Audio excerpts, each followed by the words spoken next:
नगरिकन म यहाँबाट घट्दै घट्दैन। भगवानले त ढाकीबाट गोडो लामो पारेर झारिदिनु भयो। यमुनाले स्पर्श गर्ने बित्तिकै स्वाट घट्नुभयो, पारी जानुभयो गोकुलमा गएर भगवानलाई त्यहाँ राख्नुभयो। योगमाया कन्याको जन्म भएको थियो। कन्यालाई ढाकीमा राखेर लिएर जानुभयो मथुरा।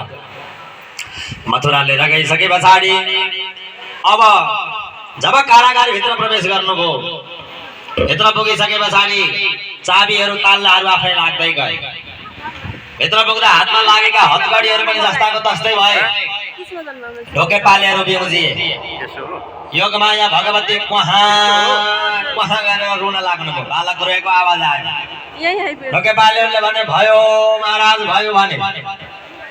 कंस पनि गहिरो निद्रामा रहेछ। जुरुक्क उठ्नु पर्यो भनेर उठेर आएर ताला खोलेर भित्र गएर हेर्दाखेरि त छोरो होइन छोरी। देवकीले भन्नुभयो दाजु आजसम्म 6 वटा बालक जन्म दिइसकेछ, काखमा एउटा पनि छैन। काख रित्तो भयो एउटी आमाको। यी कन्या हुन्, यिनलाई नमार्नुहोस् महाराज। हे दाजु छोड्दैनौ यी कन्यालाई नमार्नु। जे भए पनि 8औं घरमा भनेको यही हो, यसलाई बाँकी राख्दैन भनेर च्याप्पा घोडामा पक्रेर ढुङ्गामा पछार्न लाग्दाखेरि योगमाया भगवती कंसका हातबाट फुत्केर कंसलाई एक लात प्रहार गर्नुभयो। आकाशमा गएर अष्टभुजा भगवती भएर रहन लाग्नुभयो। एक बार बोलो नवदुर्गा माताको, भद्रकाली भगवती माताको। माथि गएर भन्नुभयो कंसलाई, ए कंस तैँले मलाई के मार्छस्? तँलाई मार्नेवाला गोकुल पुगिसकेको छ भन्नुभयो भगवती। अब कंस आत्तियो, आपतकालीन बैठक बसायो, पहलवानहरूलाई भेला गरायो। अनि के गरौँ भन्दा एउटी पोतना नाम गरेकी राक्षसनी बकासुरकी बहिनी आएर भने महाराज म जस्ती पनि बन्न जान्दछु, जस्तो रूप पनि धारण गर्न जान्दछु। आजका 7 दिनभित्रमा जति पनि बालकहरू गोकुलमा जन्मेका छन् आफ्नो स्तनमा कालकोटे नाम गरेको विष लिएर जान्छु र पान गराउँछु। सबै बालकलाई मारिदिन्छु, त्यहाँ हजुरको शत्रु पनि मर्छ। त्यसो गर्यो भने के हुन्छ भन्दा सर्प पनि मर्ने, लट्ठी पनि नभाँच्ने। श्रृङ्गार गर्न भनेर यो राक्षसनी श्रृङ्गार कोठातिर गई। अब यता गोकुलतिर 80 वर्षको अवस्थामा नन्द बाबा हुनुहुन्छ। एक दिन यज्ञ गर्नुभयो। गुरुहरूले आशीर्वाद स्वरूप नन्द बाबा दीर्घायु भव, नन्द बाबा आयुष्मान भव, नन्द बाबा पुत्रवान भव भन्नुभएको छ। अनि गुरुदेव अरू सबै आशीर्वाद त राम्रो हो, यो बुढेसकालमा पुत्रवान भव भन्दा ब्राह्मणहरूले भन्नुभयो राजन कहिलेकाहीँ त ब्राह्मणहरूको वचन खेर जाँदैन। समय बित्दै गयो, नभन्दै घरमा धार्नुभयो। यता त्यही भाद्र महिना अष्टमीको दिन अलि अप्ठ्यारो भयो जस्तो भयो यशोदा माता। सुनन्दा आफ्नै बहिनीलाई त्यहाँ साह्रो गाह्रो के पर्छ भनेर ल्याउनु भएको थियो, राख्नु भएको थियो सरसहयोग गर्नका लागि। त्यही समयमा अब 10 बजेसम्म प्रतीक्षा गरेर बस्नुभयो। अब सुत्नु पर्यो है, बिहान छिटै उठ्नुपर्छ। नन्द बाबा गएर सुत्नु। सुनन्दा पनि 11 बजेसम्म भाउजूलाई साह्रो गाह्रो पर्छ भनेर बेउजै नै बसिराख्नु भएको थियो। निन्द्रा देवीले हाई हाई हाई गर्नुभयो, भुसुकै निदाउनु भएको। यशोदा माता पनि जब 12 बज्न लाग्यो, योगमायाले सबैलाई भुलाउने काम गर्नुभयो, निदाउनु भएछ। त्यही बेलामा कन्या जन्मियो अरे उता भगवानलाई ल्याएर त्यहाँ राखी साटेर लगुन्जेलसम्म कसैलाई कुरो थाहै छैन। नन्द बाबा त जुरुक्क उठ्नु भएछ र यमुनामा जानु भएछ स्नान गर्न। आएर पूजा कोठामा गएर झोली माला लिएर भजन गर्दै हुँदो रहेछ, माला जप्दै हुँदो रहेछ। अभी त भयो नाइ, अहिलेसम्म जन्मेकै छैन त माला सार्नु हुँदो रहेछ नि। अहिलेसम्म जन्मेकै छैन, अहिलेसम्म जन्मेकै छैन भन्नु हुँदो रहेछ। खुसी क्या, हर्ष कति हो। भगवान 4 बजे पछाडि कहाँ गएर रुए जस्तो गरिदिनु भयो। सुनन्दाले थाहा पाउनुभयो सुन्दर बालक, घुङ्ग्रीले बाल, अत्यन्तै तेजिलो बालक, सूर्यभन्दा तेजिलो। त्यस्तो बालक, राम्रो नराम्रो बालक जन्मेको देखेर भयो भयो भनेर कराउनु पर्यो भनेको धेरै खुसी भयो भने कण्ठ अवरुद्ध हुन्छ क्या, बोली निस्किँदै आवाजै आयो। यसै गर्नुहुन्छ, यसै गर्नुहुन्छ। पूजा कोठामा झोलीमाला लिएर नन्द बाबा भजन गर्दै हुनुहुन्छ। सुनेको हडारमा जानुभएछ र एउटा थाल ल्याएर ड्याङ ड्याङ ड्याङ ड्याङ ड्याङ पारेर ठोक्न लाग्नु। फर्केर हेर्नुभयो, के भयो भनेको छोरो जन्मियो, छोरो जन्मियो भन्नुभएछ। अत्यन्तै खुसी हुनुभयो। अब के गर्नुपर्छ, हतार हतार गुरुकामा जानुभयो। गुरुदेव प्रणाम। पूजालो पनि राम्रोसँग भएको छैन। गुरु त भर्खर उठेर स्नान गरेर सन्ध्या वन्दन गर्न लाग्नु भएको रहेछ। किन आयो त राति उज्यालो नभइकन? छोरो जन्मियो, अब के गर्नुपर्छ थाहा छैन, जाउँ न भन्नु। लिएर आउनुभयो। आइसके पछाडि हे नन्द बाबा अब के गर्ने विचार छ त भन्दा मलाई त यस्तो लाग्दैछ कि सारा सम्पत्ति दान गरौँ भन्ने विचार भएको छ। भन्दाखेरि महाराज जे गर्नु छ छिटो गर्नु, नालछेदन नगर्नुन्जेलसम्म सुतक लाग्दैन, समय निश्चित अवधिका लागि मात्रै है, छिटो गर्नु हजुरले भन्नुभयो। अब त यो कुरो सबैले थाहा पाए, नन्दको घरमा आनन्द भयो अरे, छोरो जन्मिएको छ अरे, धन सम्पत्ति बाँड्दैछन् अरे, लुटाउँदैछन् अरे भन्ने कुरा थाहा पाएर आउन लागे खुसियालीमा। जजले जे माग्थे उनीहरूलाई डबल डबल दिएर पठाउन लाग्नुभयो, गोठ खुल्ला गरिदिनु भयो, भडार खुल्ला गरिदिनु भयो। 9 लाख गाईहरू थिए नन्द बाबाका, 2 लाख गाई बाँडेर सक्नुभयो। कसैले आउँदै एउटा गाई दिनु अरे भन्दा 2टा लिएर जा बाबु भन्नु, 1 बोरा चामल भन्दा 2 बोरा चामल, 1 वर्षका लागि अन्न भन्दा 2 वर्षका लागि अघि। अब के गर्ने विचार छ नन्द बाबा भन्दा, हे गुरुदेव मलाई त यस्तो इच्छा छ कि सुमेरु पर्वत दान गरौँ भन्ने इच्छा छ भन्दा गुरुले भन्नुभयो, राजन तिलका पर्वत बनाउनु पर्छ 7 वटा, त्यहाँ माथि मडी राखेर दान गरौँ भने सुमेरु पर्वत दान गरे बराबरको फल प्राप्त हुन्छ। त्यो पनि गर्नुभयो नन्द बाबाले। अब यो खबर गोपिनीहरूका कानमा पर्यो। गोपिनीहरूले सोचे आज भगवानको दर्शन गर्न जाँदा सुन्दर श्रृंगार गरेर किस्तीमा सामग्रीहरू सजाएर जानुपर्छ भन्ने विचार गरेर आफ्नो शरीरलाई सुन्दर जो सजाउन लागे।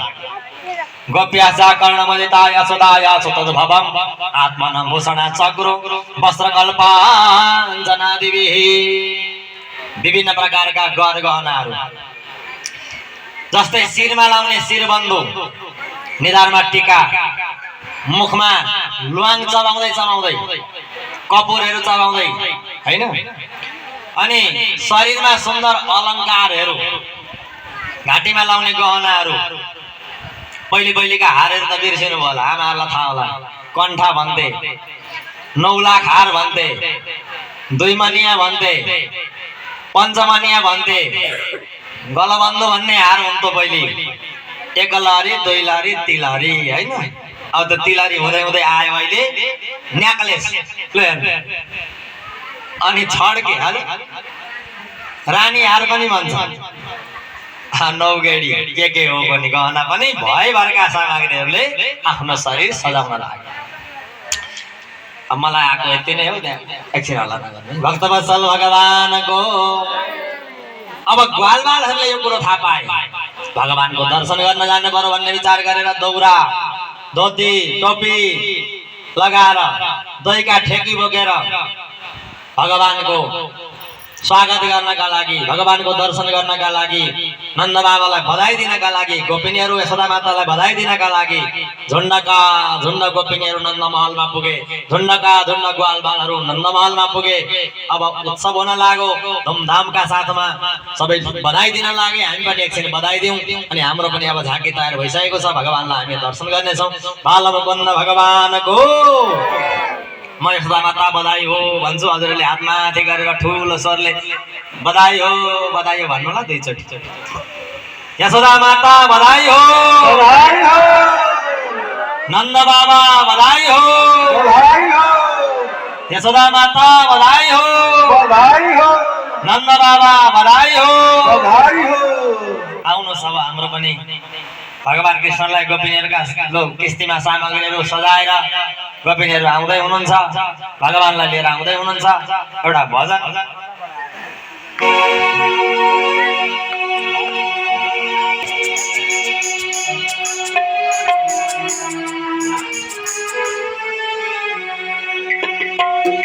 कान्हा को हुयो अवतार, बधाई सारा भक्तों ने,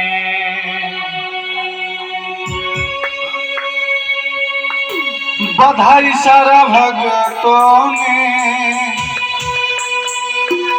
गोकुल जाना हे कृष्णा शिरमा मुकुटाना, गोकुल जाना ला ला ला ला ला ला ला ला ला ला ला ला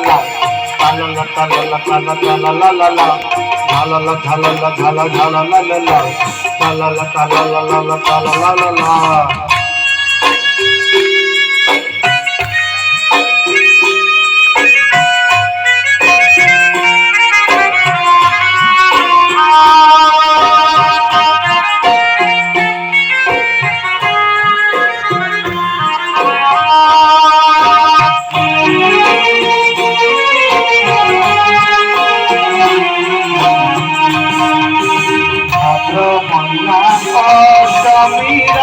रातमा भाद्र महिना अष्टमी रातमा जन्म कृष्ण मथुरा जिल्लामा जन्म कृष्ण मथुरा जिल्लामा हे कृष्ण शिरमा मुकुटाला गोकुल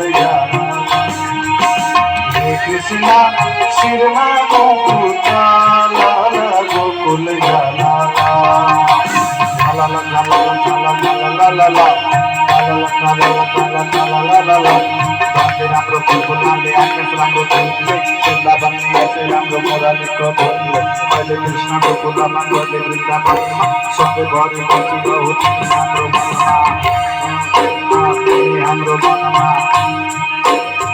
वासुदेव को गाधैमा चढेर वासुदेव को गाधैमा चढेर यमुनाजी आइराथिन बढेर यमुनाजी आइराथिन बढेर हे कृष्ण शिरमा मुकुटाला गोकुल जाला हे कृष्ण शिरमा मुकुटाला गोकुल जाला झाला झाला झाला झाला ला ला ला झाला ला झाला ला झाला झाला ला ला ला झाला ला झाला ला झाला झाला ला ला ला झाला ला झाला ला झाला झाला ला ला ला सुन पाए कृष्ण ले बोले को सुन पाए कृष्ण ले बोले को शांति हो भीति मन खोले को शांति हो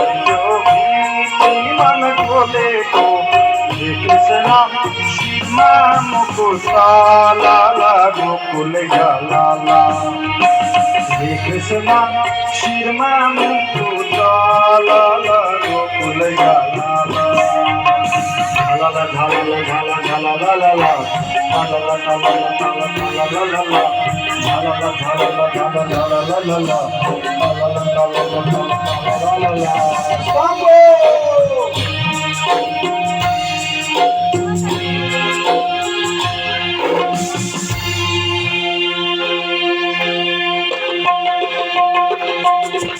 स्वागतम कृष्ण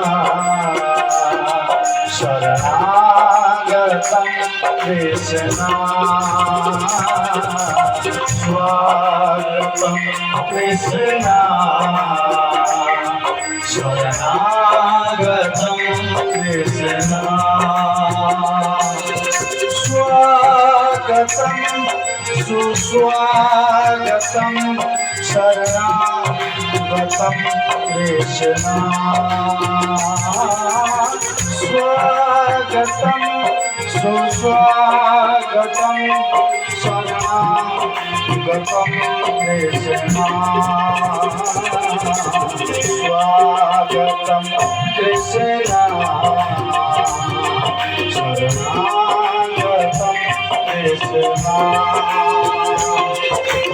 सत्यव्रतं सत्यपरं त्रिसत्यं सत्यशयोनिहितं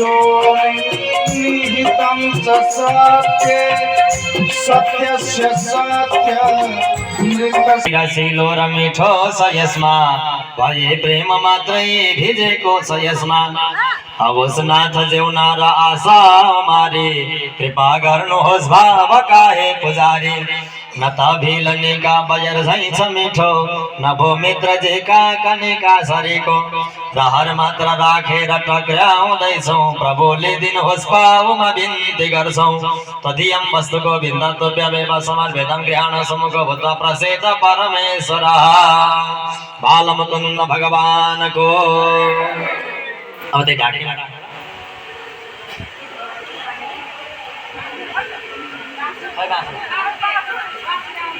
ल त्यही ढाकीमा राख्नु अनि लिएर जानु पर कुर्सीमालाई राख्नु सबैले पूजा गर्नुहुन्छ अब गोपिनीहरू पनि सबैतिर छरिनु अनि सबैका हात हातमा प्रसादी पुर्याउनु भरिसक त्यो चकलेटहरू चाहिँ यसो वितरण गर्दा पनि हुन्छ अरू मिस्त्रीहरू के छन् ती प्रहार नगर्नु हात हातमा सबैलाई प्रसादी पुर्याउने व्यवस्था गर्नु र यो सबैलाई टेका लगाइदिनु यो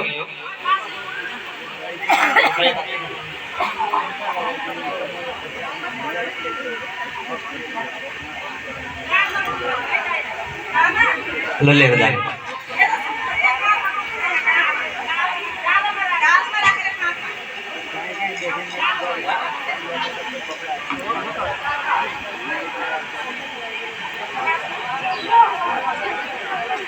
भक्तवत्सल भगवान को कृष्णचंद्र भगवान को ल जानु तपाईहरु पनि सबैतिर छरिनु न अनि प्रसादी वितरण गर्न सजिलो हुन्छ ल अब सबैले भगवानलाई लिएर आउँदै हुन्छ भगवानको सबैले पूजा गरौँ सबैजना उठेर उत्सवमा आनन्द लिनु होला सबैले नाच्नु होला भक्तवत्सल भगवानको आजको नन्द महोत्सवको कृष्णचंद्र भगवानको ए नंद बाबा बधाई हो सबैजनाले एकचोटि हात माथि गरेर बधाई दिनु पर्यो ए यशोदा माता बधाई हो ए नंद बाबा बधाई हो ए नंद घर नंद भयो जय कन्हैया लाल की नंद घर नंद भयो जय कन्हैया लाल की जय कन्हैया लाल की मदन गोपाल की जय कन्हैया लाल की यशोदा को लाल की जय कन्हैया लाल की मदन गोपाल अरे नंद घर नंद भयो